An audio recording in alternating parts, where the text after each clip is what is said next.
Olá, amigo e colega do campo. Seja bem-vindo a mais um episódio do nosso Ouro Fino Encast, o podcast da Ouro Fino Saúde Animal. E aqui, você já sabe, quem fala é o Bruno Freitas, sou médico veterinário, especialista em marketing da Ouro Fino. E olha só, hein, eu ouvi dizer que se você seguir o nosso canal, nesse exato momento, seu dia vai ser bem melhor, viu? É claro, né? Afinal de contas, isso garante que você não vai perder nenhum episódio do nosso programa, porque, é claro, conhecimento não ocupa espaço, não é mesmo? Temos aqui conosco, então, hoje, nosso convidado, ele é zootecnista e especialista em nutrição de ruminantes e em produção e conservação de silagem. É o nosso convidado, o Alan Santana. Alan, seja bem-vindo aí ao nosso Ouro Fino Encast. Obrigado, Bruno, pelo convite. É um prazer estar aqui com vocês, um prazer estar aqui com os produtores e amigos da Ouro Fino. Muito bom, Alan. Então, assim, né, já te apresentei, aí você é especialista além de nutrição de ruminantes e em produção e conservação de silagem. A gente está aí com esses episódios do Ouro Fino Encast focados na produção, exatamente na tua especialidade aí, na produção e conservação de silagem. E só para dar uma retomada, nos episódios anteriores, a gente falou bastante sobre os passos aí para produzir uma silagem de qualidade, alguns erros mais frequentes, principalmente na questão de dimensionamento de silo, ponto de colheita, compactação, fermentação. E aí, olha só, Alan, ficou aí a parte da vedação e retirada do silo, para a gente discutir bastante nesse episódio, né? E aí, nesse sentido, o que eu quero te perguntar, assim, poxa, você possui essa especialidade em nutrição de ruminantes e produção, conservação de silagem. De que forma aí que esses assuntos estão interligados aí para a gente aquecer para esse nosso episódio? Legal, Bruno. É interessante a pergunta, né, e o questionamento, porque eu, como consultor e até atuo como nutricionista, né, de rebanhos leiteiros e alguns confinamentos também, eu entendo que a nutrição ela não se inicia no processo de formulação de uma dieta para um rebanho, para uma categoria, né? E ela, na verdade, se inicia na produção do alimento, né? Principalmente as forragens, que vai ser fornecida para esses animais, né? Então, qualquer nutricionista gosta de trabalhar com matérias-primas, né, com ingredientes para a formulação de dietas de alta qualidade, né, porque isso reduz o custo nutricional, maximiza desempenho, né? E eu ainda vejo um descompasso, né, uma não sincronia entre esses temas ainda. O pessoal precisa fazer uma formulação de dieta bem balanceada, com custo bom, mas ainda esquece que a formulação é altamente dependente de ingredientes de alta qualidade. E a gente tem que começar a trabalhar isso lá no campo, lá no plantio daquela semente, né? E é por isso que eu parti para essa especialização também e conhecer mais sobre o tema. Então, assim, não adianta ter o melhor nutricionista, o melhor software de planejamento aí de dieta, sendo que a qualidade da matéria-prima, se ela não estiver boa, não adianta nada isso, correto? Exatamente isso, Bruno. Eu gosto de usar até um exemplo. Isso foi um produtor que eu admiro muito, né, aqui em Minas Gerais, um dos maiores produtores de leite de Minas Gerais. Ele comenta, ele faz o seguinte comentário. Ele fala, você pode pegar, né, um filé mignon e entregar na mão de um cara que não sabe fazer um churrasco, né, a melhor carne ali, entregar na mão desse cara. Esse cara vai queimar essa carne, esse cara vai estragar. E a carne era boa, né? Ele não vai conseguir entregar algo prazeroso, né, para quem ele está cozinhando ali. Agora você pode pegar uma abóbora, né, e entregar na mão de uma cozinheira boa, ela põe uma pimenta, ela põe um tempero, ela sabe fazer aquilo lá e aquilo fica a melhor coisa do mundo, né? Então, assim, a gente nota que é isso que acontece no campo. Nutricionista nenhum consegue fazer uma boa dieta, né, com ingrediente de má qualidade, né? Isso fica caro, né? E o mais importante a gente comentar nisso aqui é a questão do custo, né? Hoje a gente vive um cenário de custo de produção alto, né? Devido à elevação dos preços dos cereais, né? E aí que o produtor começa a se fazer esse questionamento. Como é que eu posso diminuir esse custo de nutrição? Vai começar lá na forragem que a gente coloca na boca da vaca, do boi, né? Perfeito. Não, e falou de carne, churrasco aí, o pessoal ainda entende mais facilmente ainda, né, Alan? Falou do convívio. É isso aí. Assim, nós temos aí nossos ouvintes, né, técnicos, veterinários, zootecnistas, e então, nesse sentido, o que a gente tem visto aí nesses episódios focados em silagem é que são muitos passos, né, e em cada passo a gente tem que ter uma atenção especial, porque às vezes você faz tudo certo e errou em alguma etapa, é capaz de você colocar o negócio todo a perder, né? E falando em perdas, né, o que você tem? Você que tem muita experiência prática aí, você atua como consultor de diversas fazendas, o que a gente tem visto no sentido da perda? Assim, se você pudesse citar, além, é claro, dessa questão de planejamento, que isso aí realmente é uma coisa que a gente não aprende na faculdade, né, de maneira geral, a gente aprende na vida, né? Uhum. Mas o que você, se você pudesse citar aí, o que tem pegado mais nesse sentido de aumentar a perda? E é claro, quando você aumenta a perda, você reduz o retorno sobre investimento da atividade, né? Exatamente, Bruno. Interessante demais essa pergunta. O que eu noto muito ainda, é muito comum na média, né? É que as perdas, né? Vamos falar aqui de forragem, né? Produção de forragem, essas perdas, elas estão nesse processo. Por que a gente ainda nota muita perda e persistência, às vezes, dessas perdas na fazenda durante esse processo de armazenamento? Porque poucos produtores ainda estão mensurando essas perdas, né? Então o cara sabe que perde, né? Todo ano ele vai lá, abre o silo dele e tem aquela camada de silagem perdida superficialmente, né? Às vezes a silagem não está bem fermentada, está com aquela fermentação mais butírica, e ele sabe que aquilo tem um prejuízo para ele, mas ele não quantifica, né? Monetariamente falando, né? Ele ainda tem dificuldade, às vezes até de gente para auxiliar ele a quantificar essa perda. Então, quando ele não põe isso na ponta do lápis, né, e realmente enxerga um número, ele se acostuma com aquilo, né? Então, todo ano ele sabe que ele já faz até a conta, ó, eu sei que eu vou produzir 1.000 toneladas, eu tenho 10% de perda, porque todo ano que tem, então eu tenho que plantar 10% a mais, porque 10% eu já vou perder, né? E aí o questionamento que eu sempre faço para o produtor, isso é sustentável?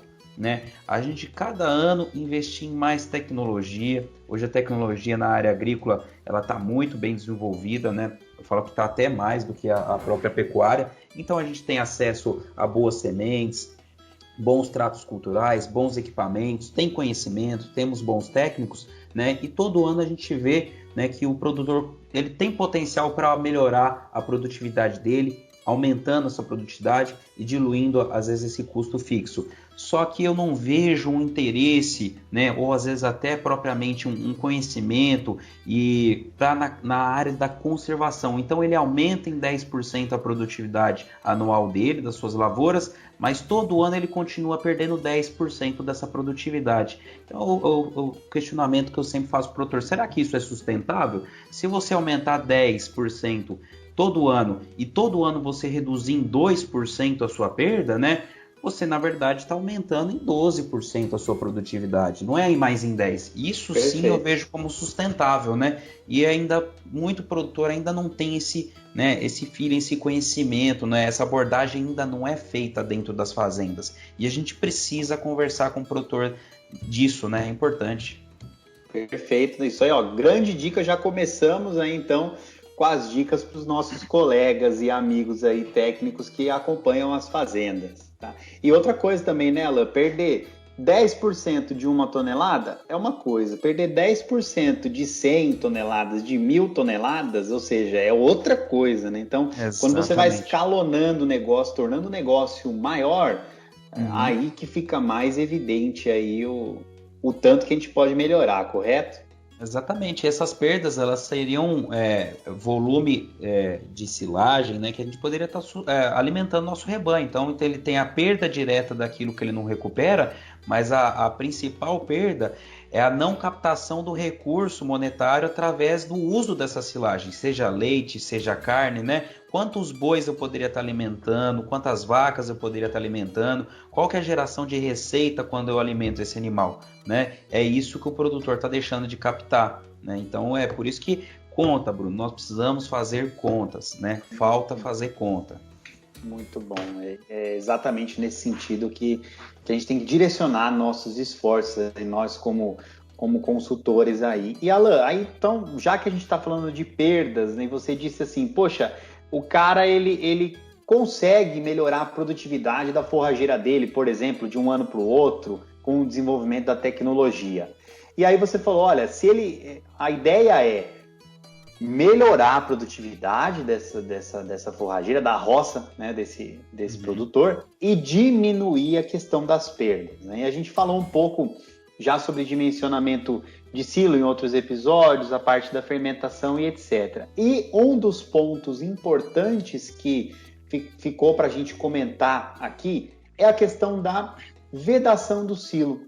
Então, nesse sentido, Alan, que tipo de problemas a gente pode ter que aumentam a perda e, claro, diminuem aí todo esse retorno produtivo no sentido da vedação da silagem? Se você puder comentar um pouquinho para a gente. Legal, Bruno. É interessante falar sobre esse tipo de perda, porque é uma perda que o produtor, por mais que ele não quantifique, ele vê. Essa ele vê, né, Bruno? Quando ele perde silagem nas camadas superiores, ou seja, nos barrancos, né, é algo visual, então é palpável, né? O produtor ele consegue sentir aquilo ali, né? Ele vê que ele está jogando silagem fora, né? Mas o que falta é ele entender por que aquilo perdeu, né? Porque teve aquela perda, aquela geração de produto não apropriado para fornecimento para o animal. Basicamente, o produtor precisa ter um entendimento que essas perdas acontecem porque não foi conseguido o ambiente necessário para preservação dessa forragem, né? Que é a anaerobiose, né? A ausência de oxigênio, tá? Então, todo o processo de fermentação de silagem, ele acontece no meio com ausência de oxigênio. Por isso que nós realizamos as compactações com os tratores, com máquinas pesadas, né? E a gente bate muito nessa tecla, né? Que compactação é um coração de uma silagem boa, né? Mas a gente sabe que as camadas superficiais, né, por ter menos peso em cima, tudo, e menos tempo de horas em compactação também, elas são mais prejudicadas, elas acabam ficando menos compactadas, a gente tem uma densidade de silagem por metro cúbico menor, né? E a gente tem um outro problema aí que eu falo que é o calcanhar de Aquiles aí, né, que é a qualidade dos materiais plásticos que nós estamos utilizando para fazer essa vedação. Porque parte do princípio, se a gente precisa de ausência de oxigênio, a gente compacta a nossa silagem. Agora o que eu tenho que fazer é não deixar esse oxigênio voltar para dentro do sistema, para em contato com a minha silagem. E o que vai fazer essa vedação é um material plástico, né? Que hoje, comumente, nós utilizamos lonas de polietileno, né? E essas lonas de polietileno têm das mais variadas qualidades, né? Que a gente encontra no mercado aí, né, Bruno? Eu vejo lona plástica de plástico reciclado, virgem, não virgem, com tratamento V, sem tratamento V aditivo, né? Então é aí que o produtor falta também o planejamento, né, nessa etapa, né? Ele se planeja em tudo, em alugar automotriz, em todos os processos anteriores ele está se planejando. Mas na hora de fazer o silo, ele vai lá na loja da parceira dele ou com o parceiro dele e fala, eu quero a lona mais barata para cobrir meu silo, né? E ele esquece que dentro de uma trincheira ali, às vezes tem um valor financeiro gigante, né? E ele vai comprar o plástico mais barato para cobrir, para proteger todo esse material, né? Não faz muito sentido, então falta o planejamento nessa etapa, né? É importante ressaltar que custo de vedação não representa em média, representa 2% do custo total de produção, né? Então é um seguro, né, de 2% do valor, né, assegurado, é muito barato, né? E a gente tem tecnologia para isso hoje, para evoluir nessa questão, né? E aí vamos supor, teria uma vedação mal feita, aí, igual você falou, com uma lona mais barata que às vezes não é nem específica para esse tipo de vedação. Teria uma média de quanto se perde dessa camada superior e nas laterais também, né, Alan, por conta de lona. Vamos supor que ele até compactou de maneira adequada esse silo, mas aí ele economizou no material de vedação do silo, pensando por enquanto só na lona, tá? Teria uma média aí de quanto se perde, quantos centímetros se perde, ou é bem variável? É bem variável, mas o que a gente sabe é o seguinte, que principalmente pela densidade de compactação ser menor no topo do silo, né, esse oxigênio tem uma maior facilidade, né, de entrada pelos poros, né, que são deixados pelo espaço entre uma partícula e outra, justamente na horizontal aí, desculpa, na vertical. O silo vai entrar, o oxigênio vai entrar na vertical se a gente não impedir que ele tenha contato com essa silagem. Então a gente sabe, tem trabalhos científicos mostrando para nós, que às vezes até 1 metro de silagem no topo do silo do produtor, ela é afetada pela entrada de oxigênio do meio externo para o meio interno. Isso acontece após a abertura, também na face do silo, mas acontece também ao longo do tempo de exposição de armazenamento, quando nós não temos plásticos adequados. O que eu quero dizer com isso? Se o meu plástico que eu utilizei para fazer a vedação, ele permite que entre oxigênio ao longo do tempo de estocagem, todo dia eu estou alimentando esse sistema, com oxigênio, essa camada superficial, esse 1 metro, e dando condição para desenvolvimento de fungos e leveduras, porque são micro-organismos aeróbicos. E esses fungos e leveduras vão consumir o quê? O carboidrato, o amido, toda a qualidade nutricional que eu tinha naquela silagem. Por isso que a gente vê que o produtor, ele costuma dizer que ele tem mais ou menos 2 tipos de silagem, a do topo e a do centro. A do centro é a boa, que ele dá para as vacas melhor de produção dele, e a do topo é a silagem que ele dá para recria, para uma vaca seca, uma categoria menos exigente. Mas era uma silagem só, Bruno? Não era 2. Tinha que ser tudo a do centro.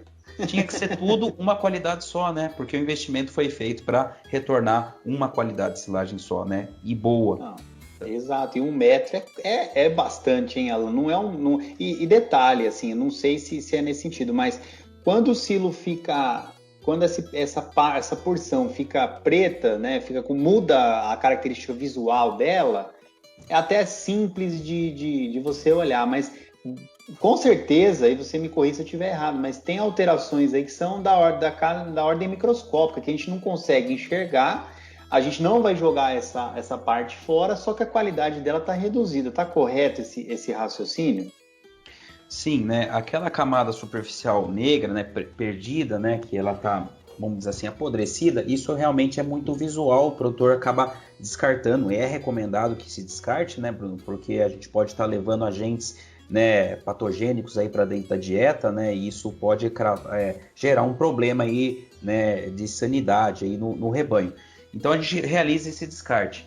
E um ponto interessante do produtor saber, o nosso amigo aqui está escutando, é que para cada 1 centímetro de silagem deteriorada, na verdade aquilo era 3 de silagem original. Então para cada 1 centímetro de silagem perdida no topo, ele tinha 3 de silagem original, porque reduz o volume durante o processo de perda de matéria seca ali, tá? E quando ele faz essa limpeza e aquela silagem que está em contato logo abaixo, você já nota, características diferentes, silagem mais escura, com odor diferente, com baixo teor de matéria seca, uma silagem bem úmida, que é do processo de fermentação aeróbica, Uhum. Então tem essa ordem visual característica ali, que é muito perceptível, mas certamente existe uma mudança microbiana, porque é ela que gera essa transformação visual, Muito bom, muito importante demais, E aí você comentou da questão dos plásticos, da qualidade deles, do tipo de plástico que seria interessante. Além dessa lona aí, vamos colocar como lona, que coloca por cima do silo. Tem alguma outra coisa que a gente pode fazer no sentido de reduzir essas perdas? Então, lembrando, aumentar a produtividade na roça é o que a gente busca todo ano. E a redução da perda? O que a gente pode incrementar nesse quesito? Legal. Nessa questão de vedação, Bruno, não é novidade, A gente já tem à disposição tecnologias aí de vedação com plásticos melhores, Hoje, inclusive, a Ouro Fino inovando mais uma vez aí está trazendo isso, de forma exclusiva para o Brasil aí, algumas barreiras de oxigênio feitas de poliamida, que é um material que tem uma taxa de permeabilidade ao oxigênio pelo plástico e muito menor do que os plásticos de polietileno convencionais, né? Então, quando a gente associa, né, uma barreira de oxigênio, que é o termo popular que a gente dá a esse material, a um plástico convencional de polietileno, a gente reduz às vezes em até 100 vezes a quantidade de oxigênio que entra para o silo ao longo do tempo de estocagem, né? Consequentemente, a gente consegue preservar não só a silagem diretamente, né, não evitar que tenha aquelas perdas diretas de silagem descartadas, mas como melhorar a qualidade bromatológica. Melhorar no sentido não seria de acrescentar uma qualidade que não tinha, e sim de preservar o que já existia, né? Que é o que nós estamos discutindo aqui. Então, sim, existem tecnologias já disponíveis no mercado, né? E, inclusive, a Ourofino inovando mais uma vez, trazendo isso aí para o produtor. Isso aí, trazendo o Silagicil aí para o pessoal e inovando nesse sentido, e igual você comentou, né, que tem os estudos que mostram que para cada 1 centímetro de camada, pode estar certo falar podre, o termo podre, enegrecida ali, que o pessoal tem que jogar fora, né? Cada perdida mesmo, né? Perdida, isso. Cada 1 centímetro ali seriam 3. E nesse sentido, a barreira de oxigênio, já que você falou o termo popular, né, o Silagicil aí que a gente tem visto no campo, nesse sentido, ele reduz essa redução? É certo falar, reduz essa redução? Sim, né? Os trabalhos são claros, né? Ela reduz a permeabilidade de oxigênio, então ela não deixa que desenvolva fungo e levedura. Se não desenvolve fungo e levedura, né, não tem, né, a perda de matéria seca, consequentemente não chega a esses estágios avançados, né, de você chegar a ver aquela camada enegrecida lá por cima do silo, né? Então é bem visual, bem interessante. Eu, como consumidor do Silagicil aí, em várias fazendas que eu dou consultoria, a gente tem utilizado e os resultados são muito satisfatórios. Os produtores conseguem perceber a diferença quando se usa e quando não se usa, né? E o mais interessante é que eu falei, né, Bruno, que a gente tem que fazer conta, né? E às vezes o produtor assusta, porque ele pega e fala, não, eu tenho que usar mais um plástico agora para cobrir minhas silagens, mas quanto que é esse plástico? Tem que ser os dois, né, Alain? Desculpa te interromper, mas tem a lona preta lá, continua, certo?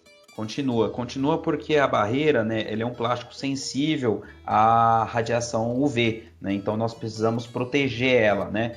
Então a gente vai fazer a associação dos dois plásticos. Uma vai fazer a proteção, né, contra raios solares da barreira, que é o polietileno dupla face, preto e branco, que recomendo ter aditivo UV, né, para que aguente essa carga e não deixa passar para a barreira. E a gente vai associar junto com uma barreira de oxigênio aí. E a barreira que vai fazer a vedação realmente do silo, impedindo que o oxigênio volte, né? Mas como eu estava comentando, o produtor ele às vezes acha um pouco caro fazer mais um investimento desse plástico. Mas facilmente, se a gente fizer aquela conta, Bruno, de mensurar quanto de silagem que ele está perdendo, a recuperação dessa silagem para o rebanho dele, paga-se, né, a barreira e ainda sobra dinheiro para o produtor, porque ele agora tem aquela silagem para poder fornecer para o seu rebanho, né? Não precisa. Eu cheguei a ver fotos aí, não é minha área de especialidade, mas eu cheguei a ver fotos aí em apresentações. É impressionante. Quando a turma usa essa barreira, e claro, faz o processo correto, some, desaparece aquela camada enegrecida, aquela camada que Sim. fica ao redor do silo. Assim, é extremamente visual. Assim, e é isso aí eu falando aí com os técnicos aí que nos ouvem e também com os produtores, mas assim, isso aí a gente percebe só de olhar, né, Alan? Justamente, Bruno. E são outros benefícios que eu enxergo pro produtor, né? Redução de mão de obra, de limpeza de silo, né? Porque isso é um trabalho, dependendo do tamanho da propriedade, né? Isso é um trabalho que exige algum tempo ali, né? Então você despende uma mão de obra que era para estar fazendo outra função, em ter que ficar limpando esse silo, né? Propriamente o risco nutricional que você tem, você vai eliminar, porque esse tipo de silagem, se entrar para a dieta, né? Nós estamos, como vamos dizer assim, inoculando a dieta com um micro-organismo indesejado, né? Quando a gente coloca a silagem, né, apodrecida, silagem deteriorada na dieta, e isso cai desempenho, cai consumo, né? Então, são muitos benefícios, né, que a gente pode encontrar no uso de tecnologias para vedação, Bruno. Muito bom. Não, as vacas secas e a recria agradecem, né? Esses Agradece. lotes aí agradecem, né? E De os não abortos existir. diminuem, viu, Bruno? E os abortos Ah, diminuem. olha que interessante isso aí é bacana comentar também. Ela teria uma razão aí fisiológica para diminuição, uma explicação fisiológica, já conseguiram descobrir isso aí? Micotoxinas, né? Micotoxinas, Ah, né, muito são bom. agentes aí que desenvolvem um processo no metabolismo do animal aí, justamente na imunidade. Eu não sou veterinário, né? Não vou me arriscar a explicar isso aí, mas a gente sabe que é por contaminação de micotoxina, né? Perfeito, perfeito. Aí, ó, mais um ponto positivo. E aí, se a gente pensar então nessa parte de vedação e mais um outro ponto assim que a gente levantou que é muito importante, que é na fase que você vai abrir o silo, processo de retirada do silo, certo? Hum. Nesse sentido, tudo que a gente comentou, existem impactos de você fazer um processo de vedação bem feito e aí na hora de retirar o silo, bom, primeiro, né, o que você enxerga que, que nesse processo de abertura do silo e começar a utilizar ele, que a turma tem feito aí, que pode prejudicar os resultados de todo esse planejamento? A gente fala que o processo de confecção de silagem, produção de comida, ele não pode errar em nenhuma etapa, né? E felizmente, né? Porque todas são interdependentes, né? Então, se a gente fizer tudo correto, né? Desde o plantio, da colheita, do processamento, da confecção e posteriormente, depois a gente vai utilizar essa silagem, a gente estiver errando na retirada desse silo, né? A gente está potencializando perdas. Por quê? Porque eu recuperei muito nutriente, eu recuperei muito ativo ali dentro do meu silo e agora eu tenho grande chance de perder tudo aquilo durante uma má retirada, né? Porque a presença do oxigênio ali, Bruno, é o que vai iniciar todo esse processo de perdas, né? Então, um mau processo de retirada, onde eu agrido muito o meu painel do silo, né? Permitindo que o oxigênio entre pelo painel, né? Silos superdimensionados, a gente nota muito isso no campo, né? Silos muito grandes, o produtor não consegue fazer um avanço diário satisfatório ali, né? E a silagem começa a perder qualidade já no painel, né?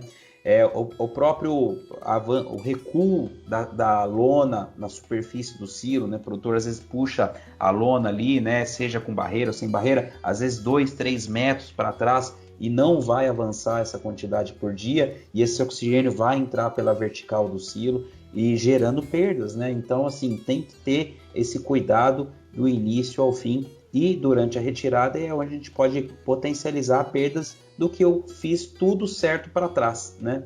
Então tem que tomar cuidado. E nesse sentido aí, já que a gente estava falando da barreira aí, ela também promove uma diferença nessa retirada ou realmente os grandes benefícios dela são relacionados à vedação mesmo do silo? Não, o benefício da barreira ela é mais em relação à preservação do material durante o período de estocagem, né? Durante a retirada, processos como a maneira que você vai estar retirando essa silagem é que vão estar mais envolvidos nessa questão, né? A barreira ela vai atuar mais sobre a conservação, né, dessa silagem durante o período de abastecimento, né? Aham, não, importante. Agora, sim, se não tem, igual você falou, até questão de horas de mão de obra mesmo, né? Se você diminuiu essas perdas aí, ou seja, primeiro que eu consegui enxergar, o primeiro ponto positivo, você vai jogar menos material fora, que isso é o visual, né?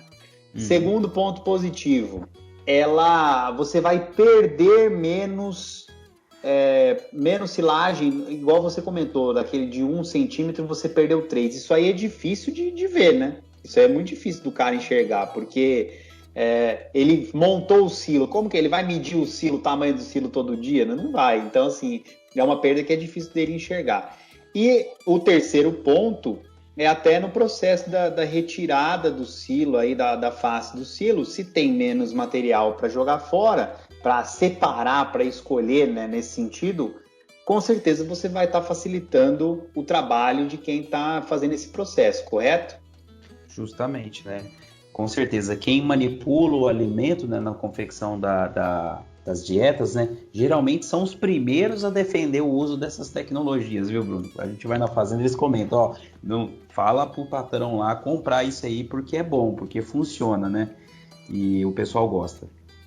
Não, isso é uma dica também valiosa aí para os nossos ouvintes que são técnicos e prestam assessorias nessas propriedades. Olha, se você... Claro, você sabe os benefícios, a gente falou todos eles, benefícios aí do uso dessa tecnologia. Se o pecuarista, nosso amigo pecuarista não enxergou ainda, vai no pessoal que retira o silo lá e conversa com eles, né? Conversa com eles, que eles vão poder te falar se funciona ou não funciona. Muito bom, Alan. Tá muito boa a conversa, Alan, mas aí para manter a duração dos nossos episódios, a gente vai ter que já estar encerrando. Você gostaria de comentar mais alguma coisa nesse sentido? Alguma coisa que você vê a campo que vale a pena passar? Mas acredito até de dica ou de informação, tanto para os nossos amigos produtores, quanto para os nossos colegas aí, técnicos de campo. Se teria alguma informação final aí para você passar para o pessoal que está nos ouvindo? Legal, Bruno. Eu queria só fazer o agradecimento, né, esse convite aí, o agradecimento quem esteja escutando aí esse podcast aí no Ouro Finincast, né? Foi muito bacana a gente poder bater esse papo aqui, né? E deixar como mensagem final essa questão do produtor sempre estar olhando a sustentabilidade do meio como um todo, né? Vamos tentar sempre pensar na cadeia total do negócio, né? Não adianta nada a gente produzir, sendo que a gente não está minimizando perdas lá na frente, né? Isso não é sustentável, né? O mercado consumidor, né, exige que a gente seja cada vez mais eficiente, e essa eficiência está em todas as etapas do processo produtivo, de produção do alimento, de formulação de dietas para usar menos recursos, né, de desempenho do animal, tudo isso aí. Então é assim, né, vamos nos atentar à sustentabilidade dos nossos negócios, e isso está atrelado à produção de alimento. Perfeito, Alan. Falou e disse. Eu acho que o ponto é bem esse. Então, gostaria de agradecer muito a sua presença, por compartilhar esse conhecimento todo aí essa sua experiência, tanto teórica quanto prática, e isso aí dá para perceber que você entende do negócio lá na ponta, isso é muito importante. E aí passar esse conhecimento aí para todos os nossos ouvintes, isso aí só engrandece aí nosso Ouro Finincast. Muito obrigado, viu, Alan? Eu que agradeço, Bruno. Até a próxima. Com esse episódio a gente encerra aí nossa série sobre silagem. Lembrando, curta o nosso canal, acompanhe o nosso canal. A gente já tem episódios sobre mastite, sobre reprodução, agora sobre silagem. Então assim, tá bem completo. Vale a pena porque você sabe, né? Afinal de contas, conhecimento não ocupa espaço. Então não deixe de seguir nosso canal para sempre receber aí os alertas dos novos episódios que vão ao ar todas as quartas-feiras, tudo bem? E olha só, não vou deixar de aproveitar aqui o espaço para falar de novo para vocês seguirem nosso canal aí, continuarem ligados a todos os assuntos do Ouro Finincast. E tem uma novidade muito bacana para vocês também aí, viu? O Ouro Fino em Campo está sendo transmitido pelo canal Terra Viva, olha só. E não perca os horários, vou falar aqui para vocês anotarem e acompanharem o Ouro Fino em Campo, que também traz muitas novidades, protocolos e muitos assuntos aí que são muito pertinentes a todas as fazendas, todo o sistema agropecuário. Então, olha só, os horários do Ouro Fino em Campo no Terra Viva, hein? De segunda a sexta-feira, da 12h30 às 12h45 e das 8h15 da noite às 8h30, horário de Brasília, tá? E aos sábados, olha só, das 9h30 da manhã às 10 horas da manhã, também horário de Brasília. Então, não deixe de acompanhar o Ouro Fino em Campo no canal Terra Viva, esse aí que é um programa apresentado pela nossa querida Juliana Mates, tudo bem? Então, fica essa dica aí para você seguir antenado nas novidades aí do nosso setor. Grande abraço, até a próxima. Tchau!